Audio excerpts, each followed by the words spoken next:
Hafrún Olgeirsdóttir, Hafrún, þetta stór dagur í lífinu, fúl að tapa, en þú getur nú verið sátt. Þú skoraði þitt fyrsta meistaradeildarmark í dag, til hamingju með það. Hvernig líðan? Takk fyrir. Líðan bara fín. Ég auðvitað vonsvikið með að við höfum ekki unnið leikinn eða fengið neitt út úr honum, en við mætum bara 10 eldar til leiks í Rússlandi á miðvikudaginn næsta. Hvernig fannst þér svona leikurinn svona heilt yfir? Þetta byrjaði 2-0 undir og það gaf nú ekki alveg rétt að mynda gangi leiksins í upphafi. Nei, það sem ég fannst bara að vera mest áberandi var að hausinn okkar var ekki í lagi. Við vorum ekki með rétt skrúðan á og við erum ekki að bregðast nógu rétt við þegar við fáum mörk á okkur. En það er tími til þess að laga það og við gerum það fyrir miðvikudaginn næsta. Heldur að við sé styrkjareikningin að veðri sem nú svona frekar kalt í dag? Nei, ég meina þær voru að spila í sama veður og við. Ja, þú vilt meina að þessu ekkert kannski vannar í því hérna í Rússlandi?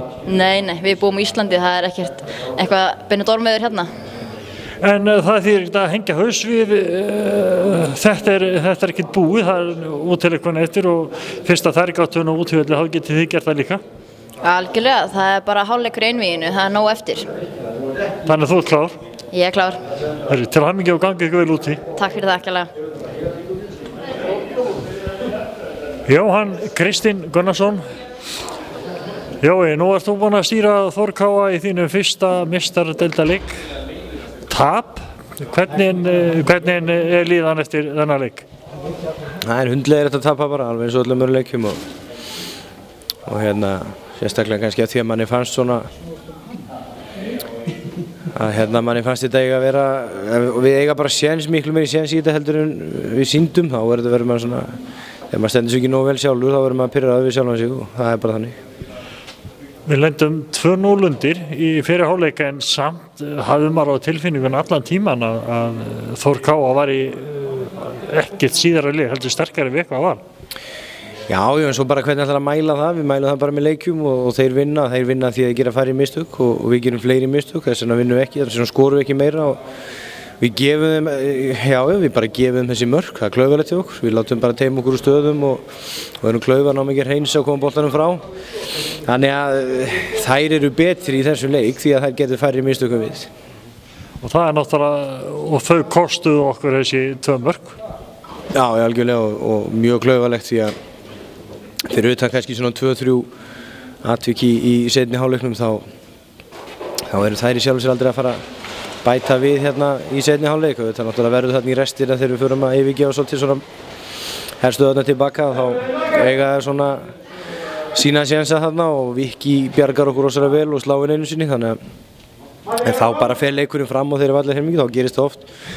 Mér finnst bara þessi 2 mörk, það er allt og mikið að gefa svona mikið. En svona heilt yfir, hvað er það svona aðalega sem að þú telur að þurfa að laga fyrir næsta leik? Það er að segja þurrkutótt mistök, en hvað er það sérstaklega sem þarf það einblína á næsta leik? Við náttúrulega þurrkum við aldrei út við miður en í dag eru þau allt of mörg og við erum að gera svona einstaklingsmistök sem eru bara, má skrifa nánast á kæruleysi, ekki endilega á aðstæður eða neitt slíkt og sparka boltanum frá okkur svona, þetta var alltaf mikið svona yngri flokkalegt í þessu hjá okkur á stórum köflum. Þar sérðu munin á þessum 2 liðum og við að sparka boltanum innanfótar beint út af undir svona lítilli pressu eða sparka boltanum innanfótar í fætur og samherja er náttúrulega bara, eins og ég segi, þá er eitthvað í gangi. Það lítur að vera það telum og að við skulum skora hérna undir lokin og svona minnka munin og gefa okkur svona aðeins meiri von í seinni leiknum? Já, menn þetta gefur okkur von.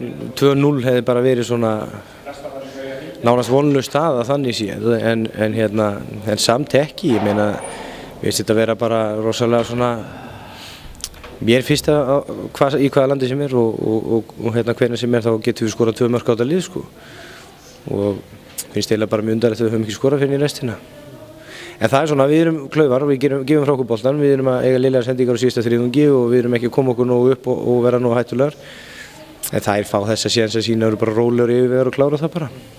En nú er stutt í stefnu, það er vika í næsta leik og nú er að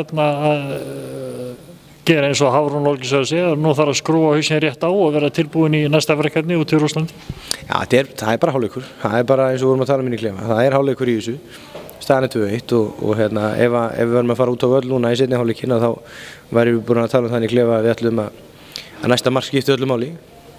Það bara þannig núna, nú bara seinni hálfleikurinn tekinn í Rússlandi og ef að Þór Káa fyrsta marki í þeim leik þá allt upp í loft, það náttúrulega bara ekki flóknara það og þá getur allt gerst í seinni hálfleik. Jó, í guðspannu fært til Rússland og settu allt upp í loft. Það ekki spurning, við gerum það. Hvað sem það verður, reyna á vellinum með utan. Þakka þér og gangið vel. Takk fyrir,